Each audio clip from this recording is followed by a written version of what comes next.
What's up, bro? I'm Kimberly. I'm Emma. I'm Kate.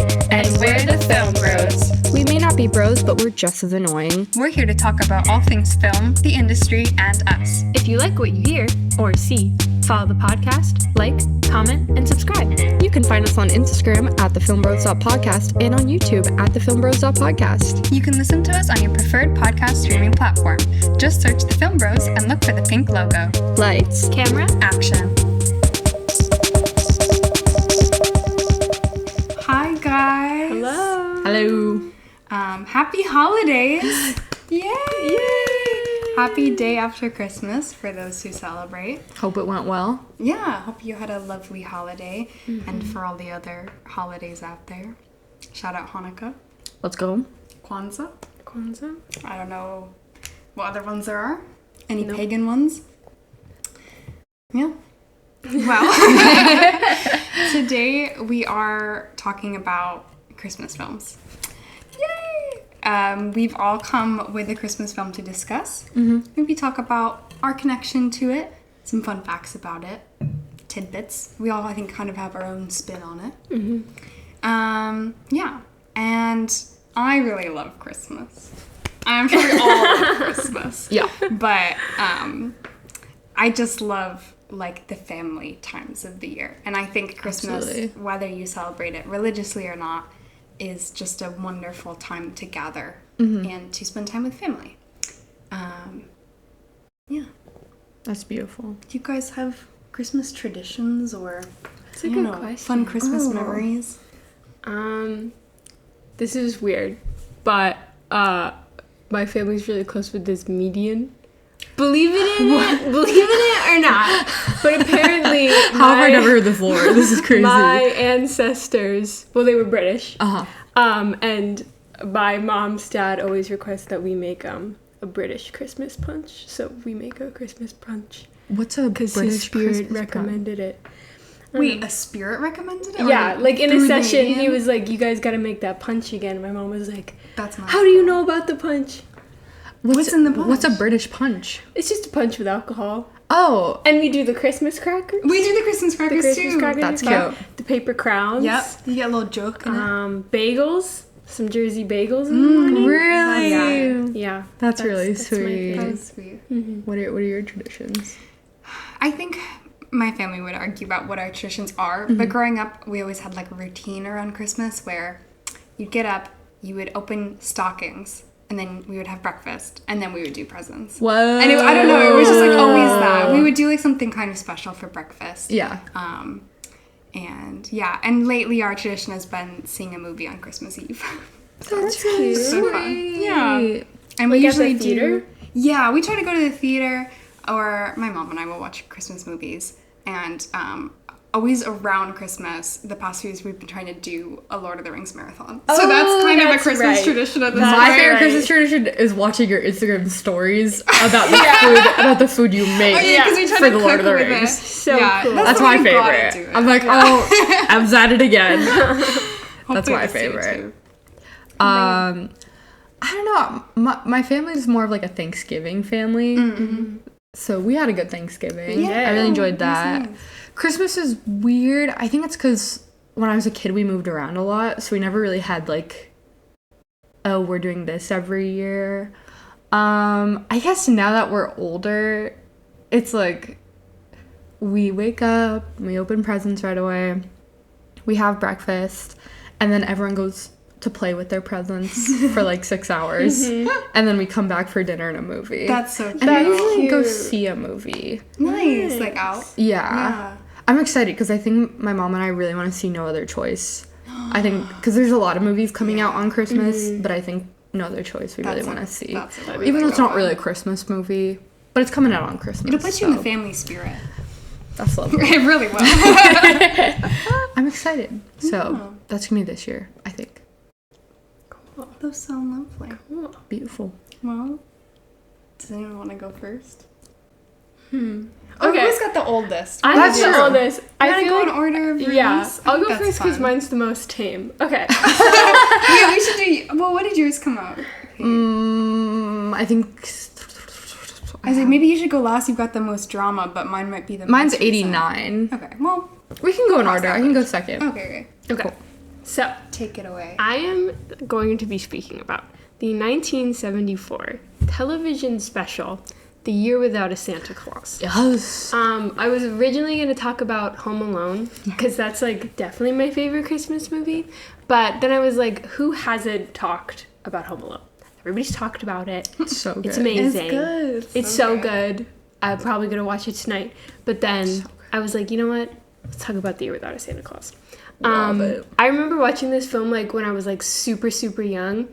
And I remember we were talking with someone about, like, rewatching movies you watched when you were really young. How it's, like, interesting. So I rewatched it, and then, like, in my memory, they were real.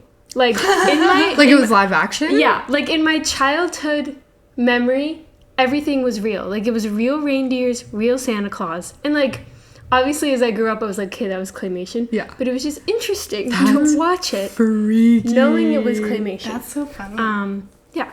So, if you don't know, it was directed by Julie Bass and Arthur. I didn't write his last name. Yes, Arthur. Oh, Arthur Rankin Jr.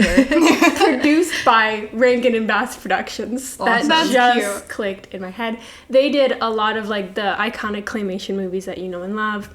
Rudolph the Red-Nosed Reindeer. I love that one. He's a dentist.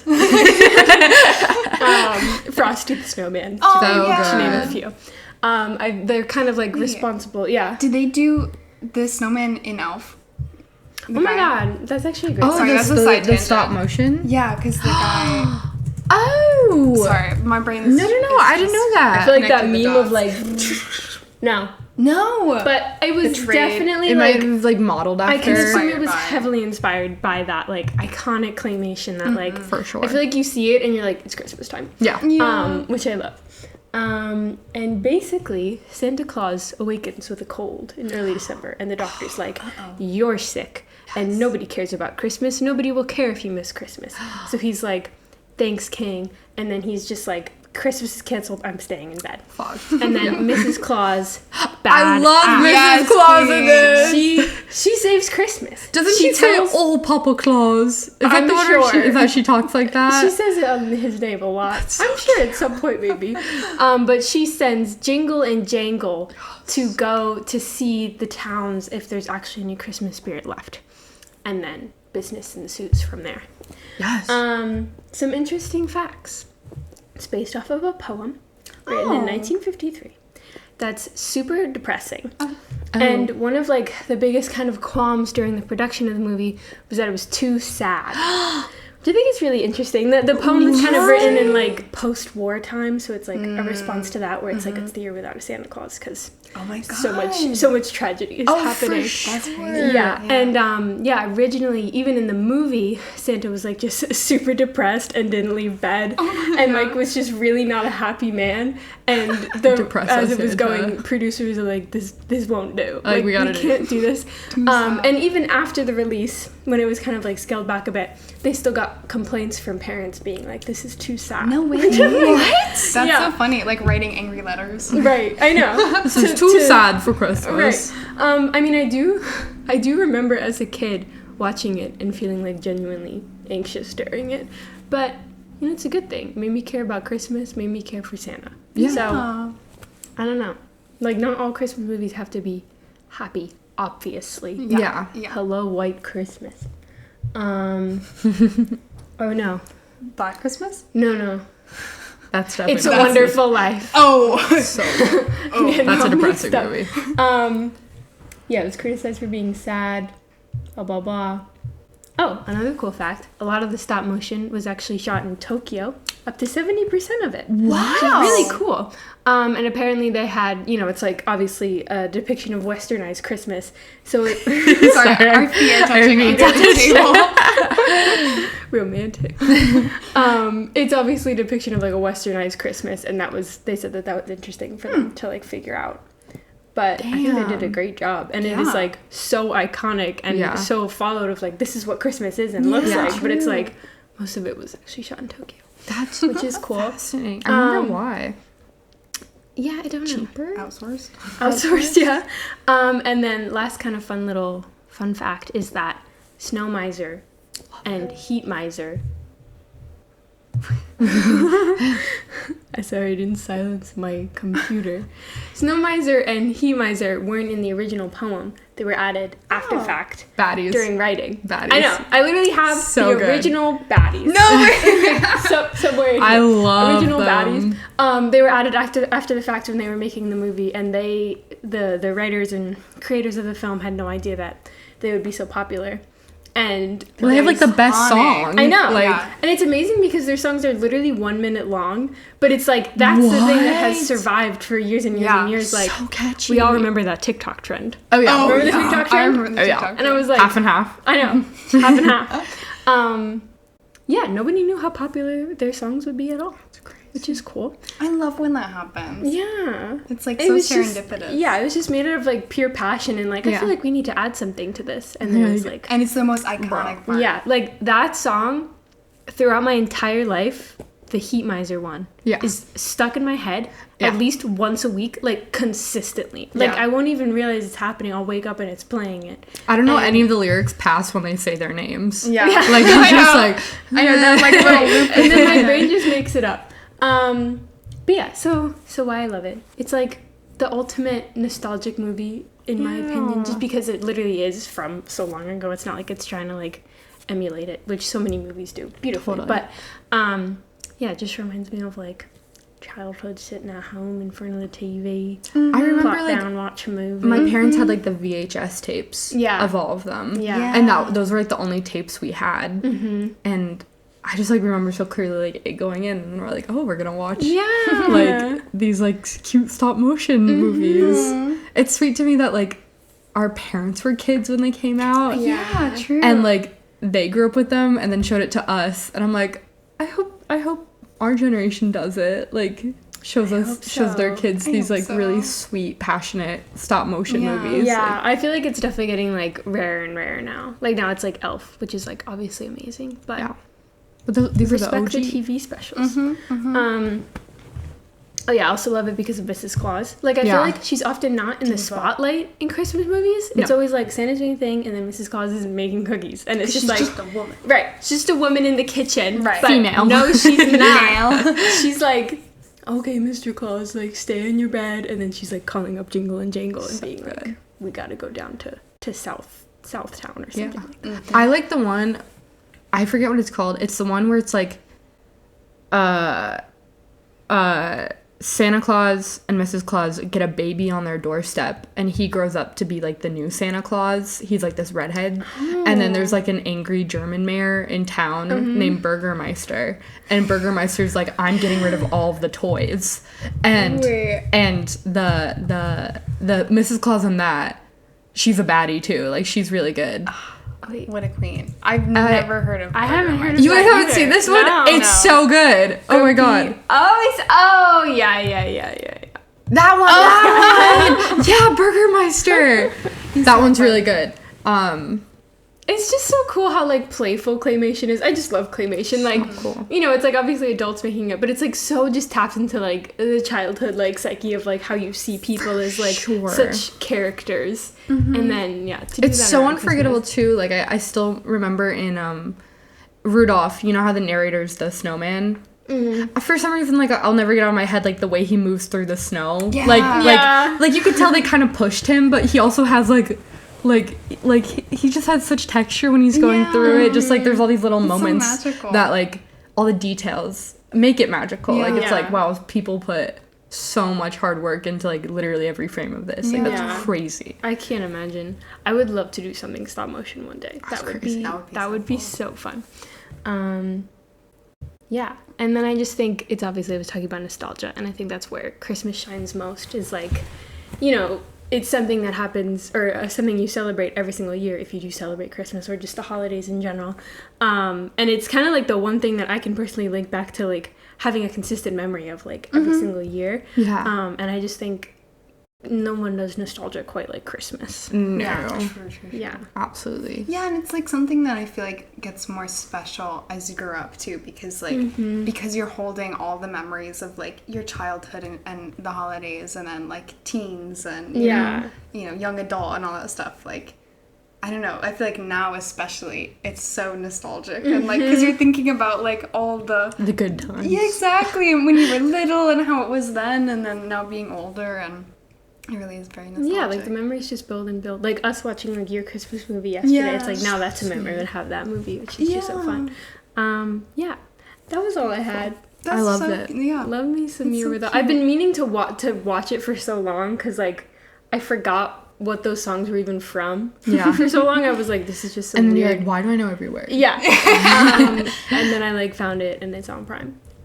I also, one more thing about these movies is like the color is like so pretty, especially in the Snow Miser and Heat Miser like caves. Like the ice is like, it's not just like white paper. Yeah. It's like sparkly and shiny and like really white and silvery, and then Heat Miser's like so red. Like I just feel like it adds to it. Like it's just like they're so not afraid of that color. Right. It's so yeah, pretty. it like looks like how you imagine it to look when you think about your childhood. Like that stays consistent. Also Mother Nature's pretty cool in it. Yeah. To see Mother Nature. Forgot about that. That's all. Highly recommend watching it if you haven't seen it. And the song will be stuck in your head for Show it to your kids until next Christmas. That's right. Yeah. That's beautiful. Thanks. Me? Yeah, why not? We'll jump to a very different kind of Christmas film. Yes. So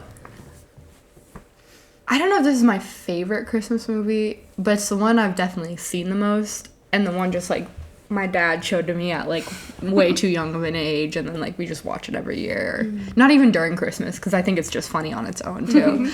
I'm talking about, of course, National Lampoon's Christmas Vacation. And I wrote a couple things here. There's some drama, there's some history. I'm so excited. It's just funny. There's just a lot of drama.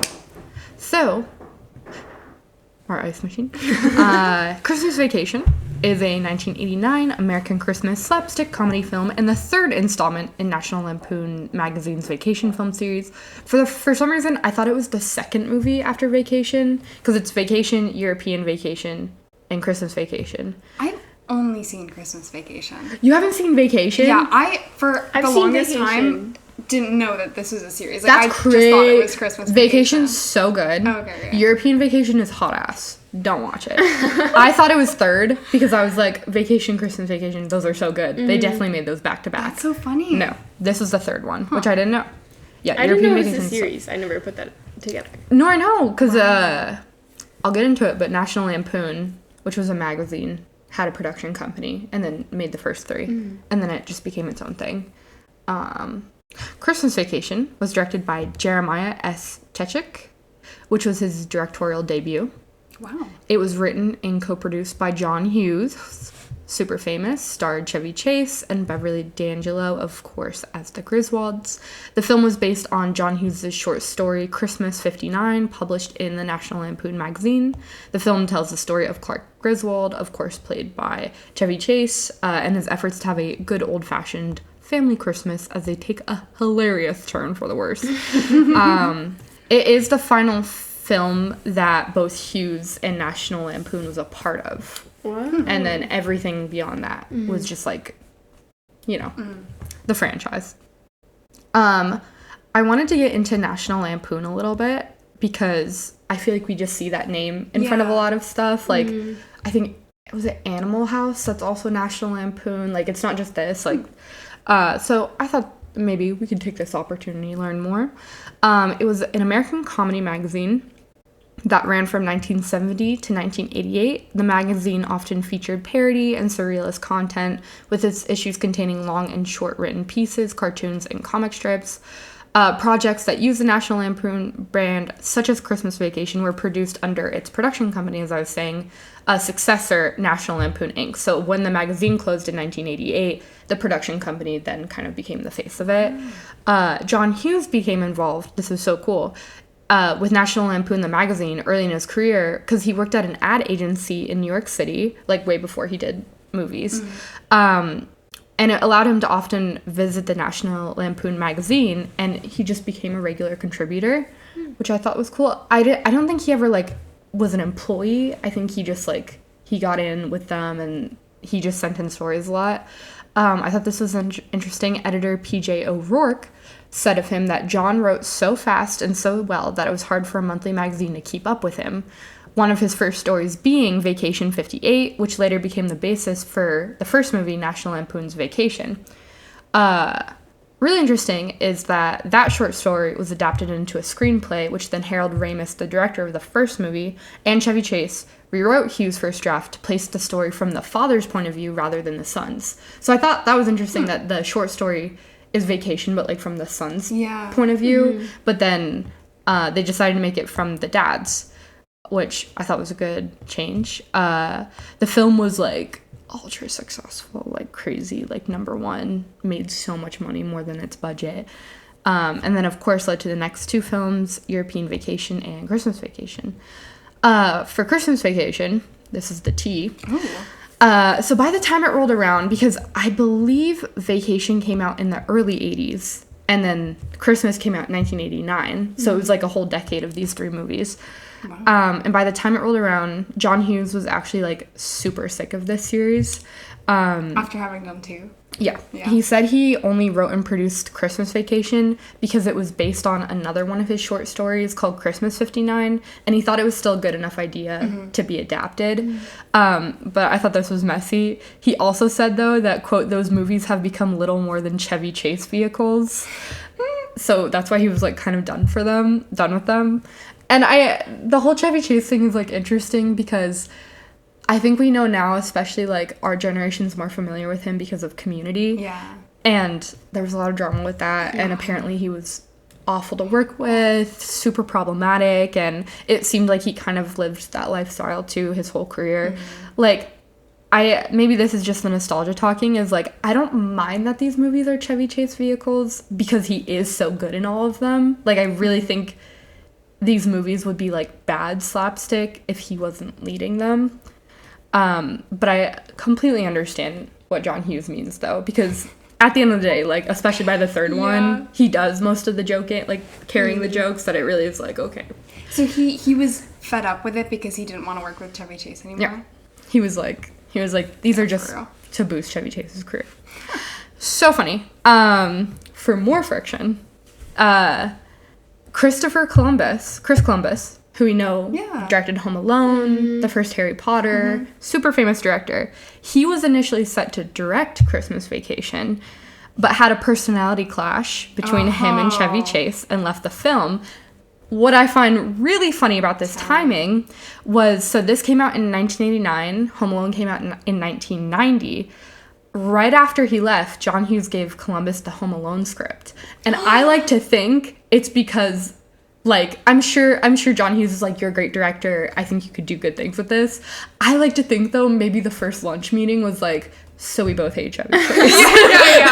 like I wonder if, like, maybe Chris Columbus got on his John Hughes radar, and it was like, oh, so you hate Chevy Chase too. Here's Home Alone. I just think they were the timing is like too close together for me to not be coincidental. I just thought that was funny. Anyway, Jeremiah S. Chechik went on to direct, and the rest is history. A fun fact I found about a scene in the film is you haven't seen it, right? Christmas Vacation? Oh no, I have. Who hasn't? You guys both saw it? Yeah. You know the scene? Many a time. You know when he cuts down the tree outside because he wants a real tree. And then he brings it inside and it's like way too big and it's a whole thing. And then you know how there's a squirrel in it. Oh, yeah. And that I think the cat tries to get out or it just terrorizes everybody. Fun fact. So, the squirrel in that scene, the crew hired a trained squirrel, which I didn't know that was a thing. You can train squirrels. But the squirrel... Wait. You can train a squirrel? Apparently. It says they hired a trained squirrel. So this is a thing. That's fine. However, the squirrel died from a heart attack, which I didn't know squirrels could have, before they filmed it. They then had to bring an untrained squirrel at the last minute, and the scene shot took 3 days to shoot instead of just 1 day. I had no idea, one, squirrels could have a heart attack. That's tragic. And two, there was only one trained squirrel in the whole world. You couldn't just go get another one. Like, just some random guy was training this squirrel for just this moment. And then it died? And then it died. That's so sad. Oh my god. Aww. I thought that was crazy. I was That like, is crazy. I just didn't know squirrels could have heart attacks. I also wonder, like, what was the audition process for the second squirrel? Like, was it just like, Well, here's one? I have a feeling Where they were like, they had headshots. there was nothing about like the timeline of this, but it seemed like it died pretty last minute. So I think they might have just just like took one out. It was nervous. Yeah. Probably Chevy Chase. Chevy as Chase. well. Chevy Chase. Chevy Chase. I think they just got another one, and then it was just kind of a nightmare because it took 3 I days mean, to yeah, film. it's an Awful. untrained squirrel. It's just gonna wreak havoc. I think if we had a squirrel from birth, we could train it. Yeah. From You gotta birth. have the Yeah. bond. Yeah. Bond to Yeah. the trainer. But just picking up a random squirrel off the street. No, it would like I mean, tear it at adds us. to the film because it's a pretty terrorizing Yeah. little squirrel. I can't imagine working with that on set. Like, imagine, like you say, cut. You have to catch that thing. I just the safety precautions. Yeah. I feel I Think don't they know. tested the squirrel? Like, do we know if it was like safe to like have on set? No. Did he have Do his squirrels shots? carry diseases? Like Yeah. I don't know. What part of America was he from? Right. I don't right. know. I don't. just- How did they choose? Like, was it like first come, first take? I don't know. It was Interesting. I just thought that was really That's like fascinating. one of the most fascinating like facts. a squirrel had a ever. heart They attack. should have got a Syracuse squirrel. Dude, Some Those good were squirrels. bold. those things Yeah. are They got the chonky black too. squirrels. Again, they're like The not pretty afraid black of people. ones. you know? No, Exactly. no, they will They'll go come right up up to to you. you. Exactly. Yeah. One thing I love about Christmas Vacation, which I think might be polarizing, I think some people are turned off by it, is that like there's like kind of a plot. Like the overall plot is that Clark wants his Christmas bonus because he wants to build his family a pool in the backyard. And that's kind of like the overall plot. But like when you watch the movie, it's probably only mentioned in like 3 scenes. It's like, you know, the office scene where he's like Christmas bonus, pool, and then there's a scene where he's like looking out the window. God. That And scene it's is like crazy. yeah, crazy. With like the naked woman. Yes, Yeah. from The Office, which I was like, okay. Guys. And then the whole climax is like that actual plot where he goes to kidnap his boss. Crazy. But the scenes in between all of those, what I love about it is they're kind of just like random bits that I think the writers just found funny. Like I love oh my god, what was her name? Elaine from Seinfeld. Julia Dreyfus? Louise Dreyfus. Julia Louise Dreyfus. Like I love her and her like boyfriend, husband, and like all of their stuff. Like I love how that's like a mini plot where they start out like just kind of annoyed and then it gets worse and worse. I love Uncle Eddie. I know that actor God. is so problematic, but I think it's Such a funny character. like so funny. Like I always love when they finally get the lights on and then Uncle Eddie just suddenly appears and he's got like his 2 weirdo kids, and then the mom's like to the girl like, your eyes are uncrossed, and she's my like, God. I fell down the well again. And they got uncrossed. Like I really do think like the comedic timing, the way it was written, the way it was filmed, like I just think it's all just like spectacular. And maybe that is nostalgia just talking. Maybe if people watched it for the first time today, it's like, this is bad, but to Yeah, me true. I think it's hilarious. I also really like the animation sequence in the beginning because again it's just you wouldn't that's right, you wouldn't expect that of this movie because it is very just like blockbuster slapstick comedy movie. And then there's this animation in the beginning that has like a lot of love and care in it, and the song Christmas Vacation was like originally written for this. And it's just, I don't know, I think it's weird that I feel like for a long time up until recently, even like silly Christmas blockbusters had so much thought and love and passion put into them, whereas now it feels, a lot of them just kind of feel like, okay, studio, like you Yeah, it's maybe like by half numbers. thought about this. Yeah. Yeah. So that's why I love it. And That's that was Christmas beautiful. Vacation. Wonderful. This is something I forgot to say at the beginning. I don't think I said that this is not the Lynn Ramsey episode. Oh, No. I meant to say that earlier. if you don't know now. I know that for like the past, like since episode 2, we've been saying that this is coming. I did my math wrong. I couldn't count to 14, and I've gotten our episodes mixed up. It's okay. She'll be in 2 episodes. The next episode will not be Lynn Ramsey. Hopefully the episode after. So it just get your means watching in. Before we were nice and said you didn't have to watch all the movies. Yes. Now you have to. There's only 5. What's your excuse? Come on. That's you can do 1 a night. Now Let's you've go. got like a month before you have to be prepared. So maybe more. Don't watch them during the holidays. No, though. maybe not.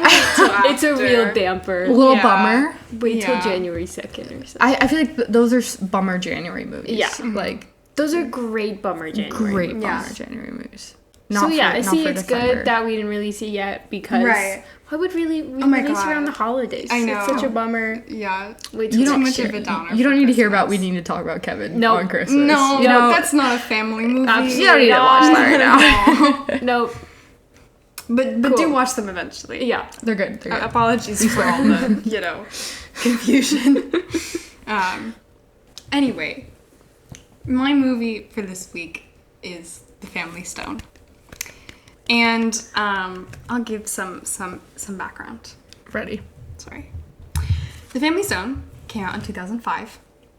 Also the year that Pride and Prejudice came out, so blessed year. So great year. Yep, Yeah. I was 2 years old. It was written and directed by Thomas Bazooka. I really hope I'm saying his name right. That's how it's spelled. I didn't fact check it. Okay, sick last name. But he came out of the gate swinging. Like, he had some really good films. I don't think he's done much since this, Okay. but he really cooked.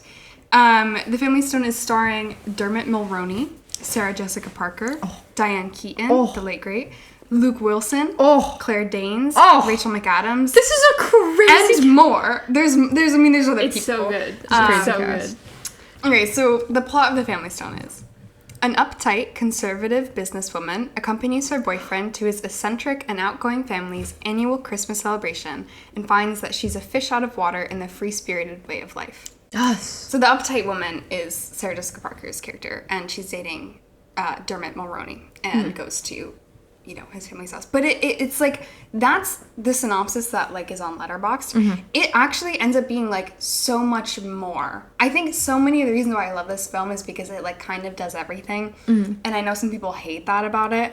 Me personally, I'm a fan. Like, love it. you kind of go into it thinking it's gonna be about her like loosening up and like It fitting feels into like the very family. Hallmarky right now. And like in a lot of ways it is about that, but then it's also about the family dealing with spoilers. I'm sorry. That's okay. It's also about the family dealing with Diane Keaton's character, who's like the matriarch of the family. She like her cancer is back, and so it's about the family dealing with like their last Christmas with her. Oh my god. And it's oh my god, it's about like finding love. It's about celebrating like your family and our differences within our family and just like as a society, and it's really like so beautiful. I don't have a ton of fun facts about it. I more just like wrote my thoughts. It's beautiful. And really why I love this film is because my mom loved it first. And my dad as well, but more begrudgingly. My mom and I every year watch just like every Christmas movie together. That's so and cute. So when we were watching it together, I was like in my head thinking about like all the comments she would make.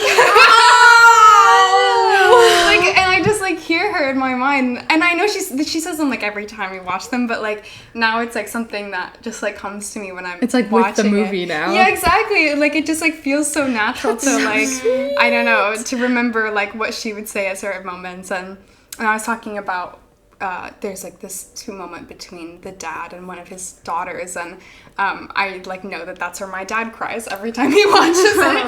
Like I can like picture my mind sitting in my living room and looking over to my father and him crying. like, Yeah. and he's like all stoic about it, but there he is crying. Yeah. So I think also just my love for Christmas comes from my mom and how special she always made that holiday for us growing up. So yeah, and it's about a family, and so it's hard not to like try and relate to it. Totally. And yeah, I hope your place where you're going for Christmas has streaming platform. it will. Do you think they will? Oh yeah, 100%. We will cram as many films Yeah. into the few days we have together. That's right. And hopefully a Lord of the Rings marathon somewhere. Yes. Yeah, so and also, yeah, like I said before, you think this film is just going to be about Meredith, the protagonist, like, or I guess she's not totally the protagonist, but like the uptight woman. And then it becomes so much more like about love and family and grief and still believing in love in spite of everything. And I also think that it has been like really heavily critiqued for the fact that it does so much. Like, it's a rom-com, it's a family drama, it's a tragedy, it's also just like a comedy. I don't know, like there's so many things going on, but I think that's why I love it. And I also feel like even more accurately, it's like kind of what it feels like during the holidays. Like, maybe not always like a rom-com, but like there's always so many things going on. Also, can I say, like, in this time period, a lot of Christmas movies had this vibe. Yeah. Like, Love Actually. Oh my you have God. like 80,000 emotions. Like, you're laughing, you're crying. Yeah. There's cheating. People are falling in love. Yeah. Like, I don't know. I feel like that's unfair for people to critique solely this, because I feel like the style at this time That's was true. very It not was like really popular. one note Christmas. It was very like, let's see how many emotions we can fit. Right. But I think that is just kind of what the holidays are. Like, sometimes you're laughing together as a family, sometimes you're all arguing because like you're spending too much time together, sometimes like you're crying, like there's just so much going on. And then like being in your hometown again, and like, you know, seeing friends like from home that you haven't seen all year, and like all that kind of stuff. Like, there's so much wrapped up in like the holiday season and going home and like what that means to be all together again, that I think this film captures it just like so wonderfully. So well. Like, I was telling this to Emma when we were watching it, but like it gets so messy. Just like everything is messy, and I was like eating it up. I had never seen it before.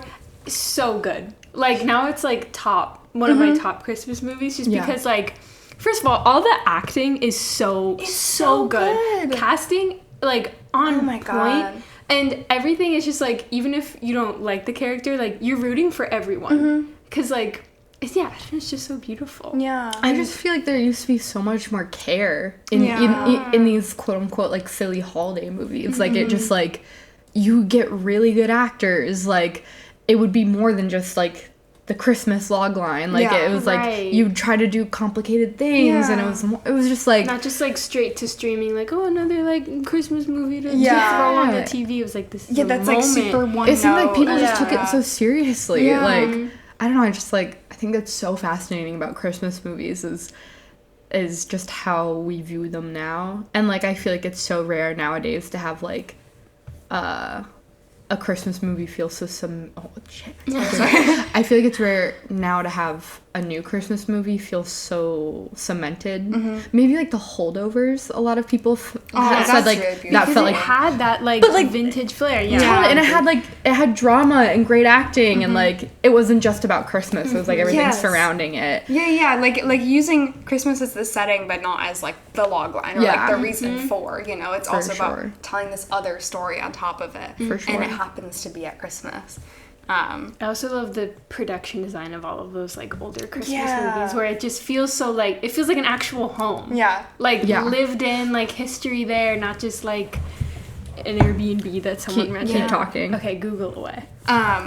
Speaking of home, I actually found out that the house in The Family Stone, the interior was all a set in LA. That's crazy. I think because Diane Keaton was in LA at the time, and like she didn't want to leave, or maybe couldn't travel or something like that. So all the exteriors were somewhere else where it's snowy and cute out, but the interiors were all a studio. You would never know. It's it's so impressive for a studio set. I'm trying to think of other moments in the movie that I loved. I love the bar scene. Oh, where she's just free. She's letting her freak flag fly. Yeah. That line I love. I know my mom, she would know.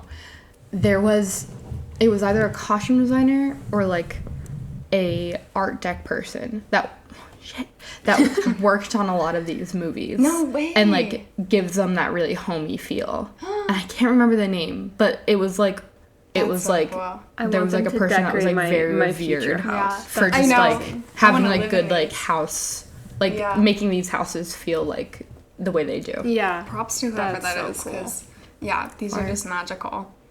I do think too, like what you're talking about with like the bar scene, like the movie really does deliver on its initial promise of it being about like Meredith finding her way into the family and like out of her like uptight personality, you know, like the hook that it gets you with, like, it does pay off, even though it then goes on to tell a far more complicated story, and the ending isn't in its entirety about that, but like it does manage to tell all these little stories and actually like give you good endings for all of them.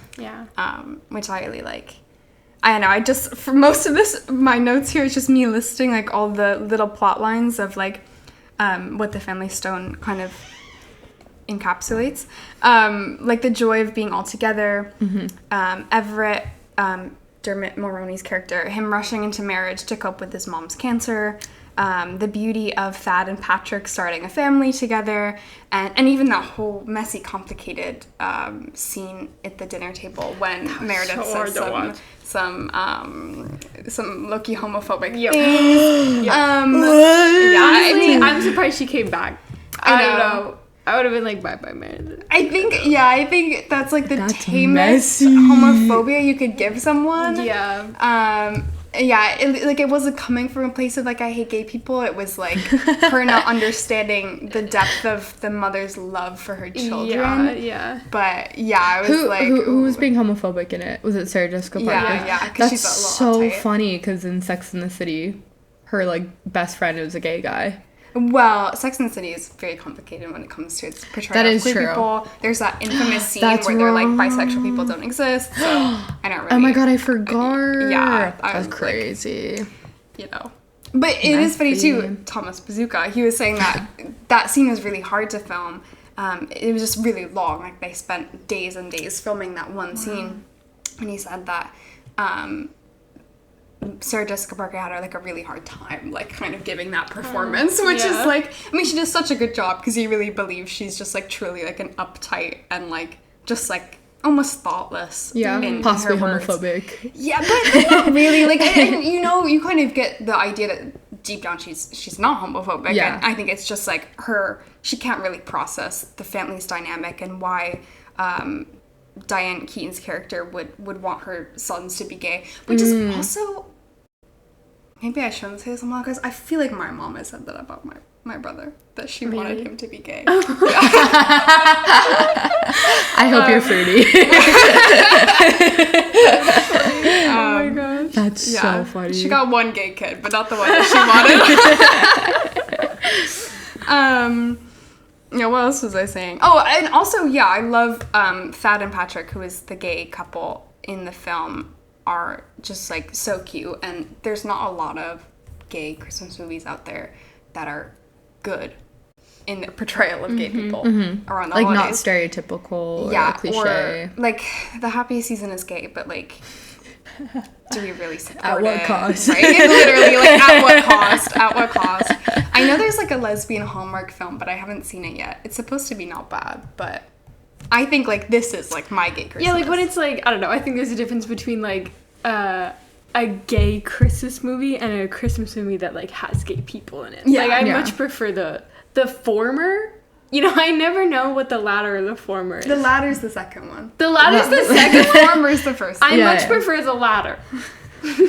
Wait, that's the second one? Yeah, that's the second one. A Christmas movie with gay people in it. Where it's just like, oh, beautiful. This is natural. Because, and this is like a whole other topic, but like, I think a lot of gay people long for films that just have gay characters in them. Where like, we don't need it to be about like, gay people struggling to be gay. Like, we just want them to be gay, and then I just want them at the freaking Christmas table. Yeah. It doesn't matter. Exactly. Yeah. Oh my god. And then in that scene when Sybil, like, she like throws a fork because Thad is also, I believe, hard of hearing. I don't think he's deaf. But and then she signs to him like, you're the most normal asshole. Yeah. Or no, you're more normal than any asshole sitting at this table, because Meredith has just insulted him. But it's just like, that moment is just so beautiful. I think I cried while we were watching it. I cried so many times in this film.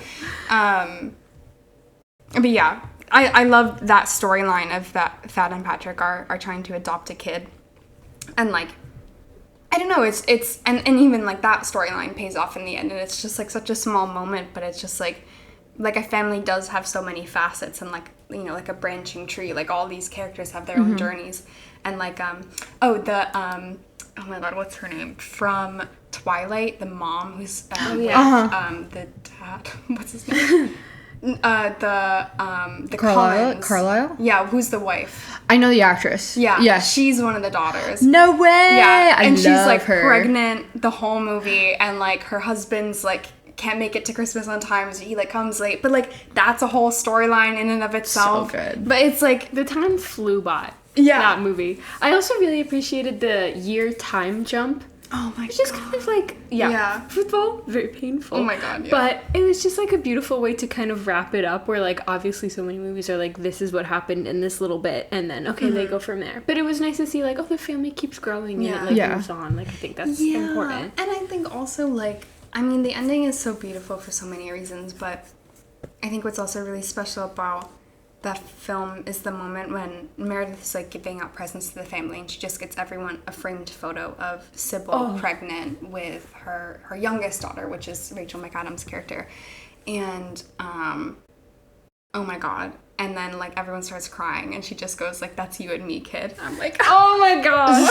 Stop. like the theme of family is so beautiful, and it's just so well done, like in every way. Like, yeah, because you kind of think like it's about Meredith and Everett, and then it's really about like Sybil and what's her name, Amy, I believe, who's like the NPR like liberal daughter, which is just so funny. But yeah, like, but their relationship then becomes such like a big focal point, and the film ends with like the two of them kind of like Amy hanging an ornament in memory of her mother, and then like cutting to the photo on the wall. Oh my god. I sobbed like nobody's business. I feel like I'm getting so lost in the weeds here, but No. oh yeah, also like Sybil and Kelly, who are like the parents, them coming to terms with this being their last Christmas together and their last Christmas as a family. I wrote the wonders of finding your person, like, because so much of the film is about Everett and Meredith realizing that they're not right for each other, and they swap. So like Meredith's sister gets with Everett, and then Everett's brother gets with Meredith. That's messy. It's really messy, and like Loki, it moves like way too fast. Yeah. But it's Super like fast. Had to happen. But it had to happen. It's only one film. Right. You know, they gotta do it. But it is also like kind of wonderful, like that in a very short amount of time, they kind of address the fact that they don't really love each other, and here are these other people that they're far better suited for, and that actually like understand them, and then the people they end up with make them a better person, you know, like through kind of the love that they find with that person. And I just love that that's also a theme, as messy as it is, like you know, it's just like Totally. it's so beautiful. And then I also wrote, it's about the drama of bringing someone home for Christmas, and like personalities clashing and all that stuff, like, which it's happens, such a trope, but it's such a good one. it's like, so good. But it really does happen around the Yeah. holidays, and everyone comes home, and like, you know, people joking about like, what topic am I gonna bring up at like the dinner table to like start an argument. But like it just, that's such a natural part of like family time, you know? Absolutely. So I love that that's also included. And then I wrote, there's so much all mixed in there, and at the end of the day, they love each other, and that's what gets them through. And I think that that's kind of like my biggest takeaway, that and no matter like who's in their life or who's not in their life anymore, they all love each other so much, and they're able to continue to function as a family, and to be there together as a family because they just love each other. I have some fun facts. I do. Ooh. It's not all just sad. I have something I want to end with, but yeah, I found it interesting that the interior of the house was a soundstage, which is like really crazy. That's so impressive. The original title of the film was Fucking Hate Her. Which he said he always knew it was going to change. Yeah. But fire, bro. But like that's like a bold swing, dude. You know, That's like you know Zoe Kravitz's movie Blink Twice. Yeah, it was originally called Pussy Island, right? And I'm like, bro, which like I see why, but like you kind of have to change it. But also, what he said is that it got the script read. That people saw the title and they were like, "Oh, I'm gonna read this," which is also kind of a genius move. So maybe like be controversial, knowing you can always change it. You can, and you'll probably be asked a good to. Idea. Because that so doesn't fit the movie. No, that's crazy. Learning. No.